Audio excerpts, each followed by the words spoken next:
Bruselj pogosto doživljamo kot tuj, zapleten, hiperaktiven stroj. Vsak dan 55 tisoč državnih uradnikov ustvari nova pravila, imenovana direktive. Iz vseh teh evropskih pravil zloženih na kup bi nastal stolp tako visok kot tisti v Pizi, 52 metrov. A to ne spremeni zakonov fizike. Vsa pravila namreč spet padejo na nas. Eurobol so obsedeni zgolj z eno stvarjo, uskladitvijo vsega, vendar za splošni interes.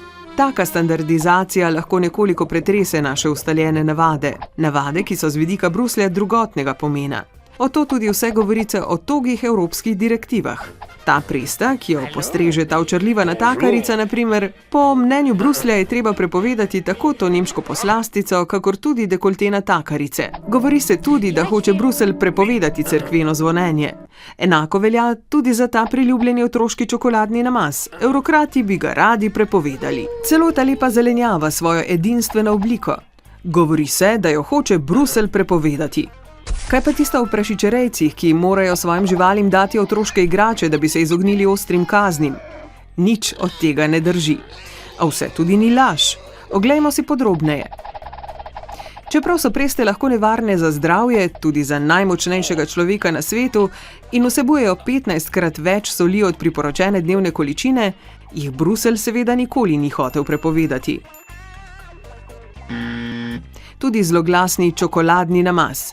Čeprav vsebuje 60% sladkorja in palmovega olja, ga Bruselj nikoli ni hotel prepovedati. To so le govorice.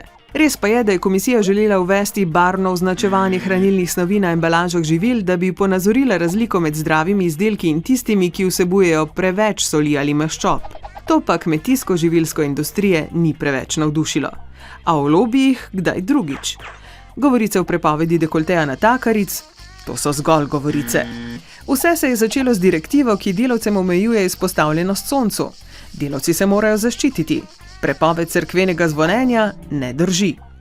Ljudje, ki živijo v bližini cerkva, so grozili, da bodo zadevo pripeljali pred sodišče Evropske unije, da bi si zagotovili miren spanec. Bruselj predpisuje standarde v obliki zelenjave, to pa drži. Zelenjava mora izpolnjevati natančne kriterije, če jo želimo prodajati v trgovinah. A te tržne norme so odpravili. In naši prašički, ne drži, da bi morali prašičem dajati otroške igrače. Prašiči potrebujejo le nekaj slame, s katero se lahko igrajo, sicer postanejo napeti in nagnjeni k samopohabljanju. Nekatere teh zgodb so torej neresnične, a kjer je dim, je tudi ogenj.